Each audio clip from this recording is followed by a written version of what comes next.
When an athlete shifts direction, accelerates, or shuffles across sand, the unstable footing requires significantly greater muscular control.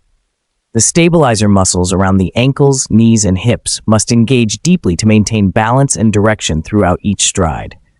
In effect, every lateral cut, explosive push-off, or sprint launch becomes an amplified workout for depth, stability, and neuromuscular activation. The athlete's body adapts by recruiting muscle fibers more intensely, particularly in the posterior chain and core, thereby cultivating explosive power and proprioceptive responsiveness simultaneously.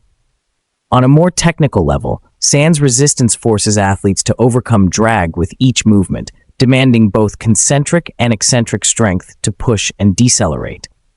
As a result, players like Cachin can forge power that feels more ready and reactive once transferred back onto firmer tennis court surfaces. A study in the American Journal of Physical Education and Health Science, May 2025, demonstrated that tennis players who undertook specific transitional speed drills on sand and grass for 8 weeks significantly improved their ability to change position quickly.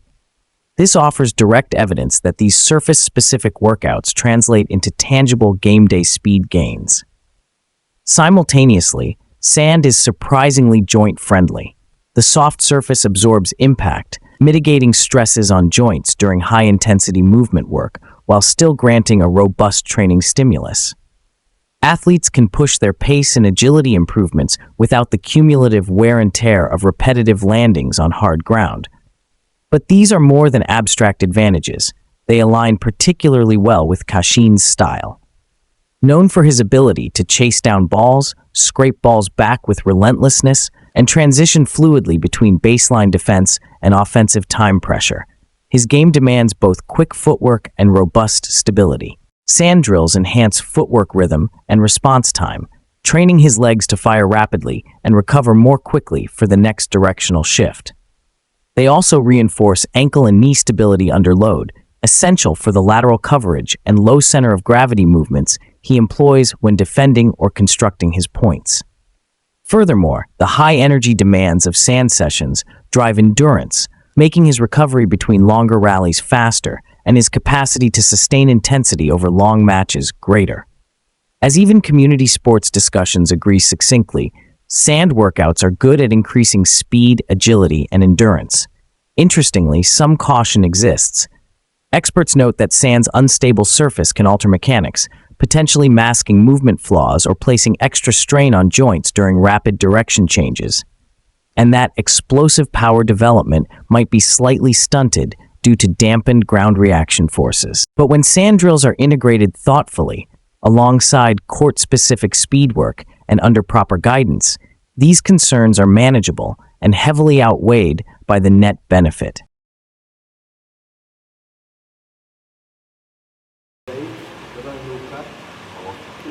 Rotational training has a transformative effect on athletic movement, especially in tennis, where each stroke, pivot, and serve emerges from a seamless orchestration of power through the body's twisting pathways.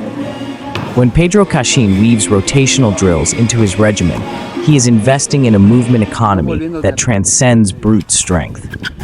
In essence, these workouts cultivate an internal torque production that flows from ground contact through the hips and trunk and culminates in racket speed and precision.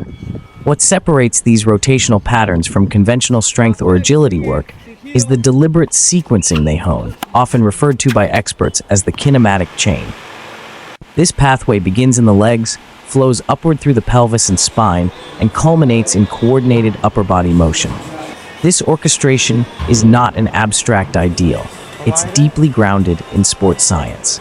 Renowned physiologist Dr. Mark Kovacs highlights how exceptional rotational athletes manage energy transfer through this structure, maximized by hip and trunk mobility paired with dynamic stability. For Cachin, who relies on precision positioning and sudden bursts of power rather than sheer force, mastering this energy transfer can define whether a shot is just reachable or cleanly executed. Rotational training also sharpens his ability to decelerate and redirect. Medicine ball throws and wood chopper movements, for instance, reflect the serve's beginning and end. These appear in training not only to build explosive torque, but also to cultivate control through the unwinding, eccentric phase. Such control protects joints and readies the body for the next strike, a form of athletic resilience. Studies cite wood choppers specifically as highly effective in reinforcing rotational serve mechanics in tennis players. Beyond generating rotation, these drills reinforce stability in resisting rotation, what is known as anti-rotation. The core and oblique muscles learn to support the spine when Pedro extends or deflects under pressure, such as during wide defensive swings or stretched volleys. Fitness professionals increasingly recommend anti-rotational moves, like Pallof presses and bird dogs, for athletes in rotational disciplines precisely because they bind the spine and pelvis during dynamic perturbations. The practical benefits are multidimensional. Strengthening core rotation builds consistency in shot delivery across long matches. It allows Cachin to transition fluidly from one side of the court to the other and generate racket speed even when fatigued. Furthermore, the integration of transverse, frontal, and sagittal plane movements in his training ensures that his body is balanced and protected. The NSCA warns that tennis players often present tight hips, lower back tensions, or imbalanced abdominal versus spinal strength, elevating injury risk. Integrated rotational exercise programs that embrace movements across multiple planes are key to reducing such threats. For someone like Cachin, named for his court intelligence and ability to scramble into seemingly lost points, rotational training supports both his defense and offense. Shots that recover from deep corner positions become even more potent when powered from his legs and core, rather than just his arm. When preparing to strike an inside-out forehand or a sharp-angled backhand, the torque coming from his legs and core layers the shot with explosive control. When Pedro Cachin incorporates leg strength and explosiveness into his conditioning, he's reinforcing the very foundation of his movement on the court. Solid lower body mechanics enable his rapid directional shifts, low defensive positioning, and explosive starts that transform a defensive scramble into an attacking strike. Explosive leg training, often embodied in plyometrics, movements like squat jumps, box jumps, burpees, teaches muscles to rapidly produce power by engaging the stretch shortening cycle. This mechanism allows muscles to store and release elastic energy for swift, forceful action. Research underscores that these drills target fast twitch fibers, sharpening power output, coordination, and injury resilience. Compared to more static strength routines or interval training, this high-velocity work primes athletes for movements requiring minimal reaction time. On top of that, integrating explosive practice with heavy strength work through contrast training or complex routines amplifies the rate at which force is generated. Essentially, heavy lifts activate the neuromuscular system intensely, and when followed by plyometrics, the body delivers more powerful movement as a trained default. This nuanced combo drives long-term elevation in explosive capability. Leg strength itself, through exercises like lunges, Romanian deadlifts, or split squats, anchors movement. These variations reinforce muscle groups essential for sprinting and stability, correct asymmetries, and prevent injury by balancing load across the kinetic chain.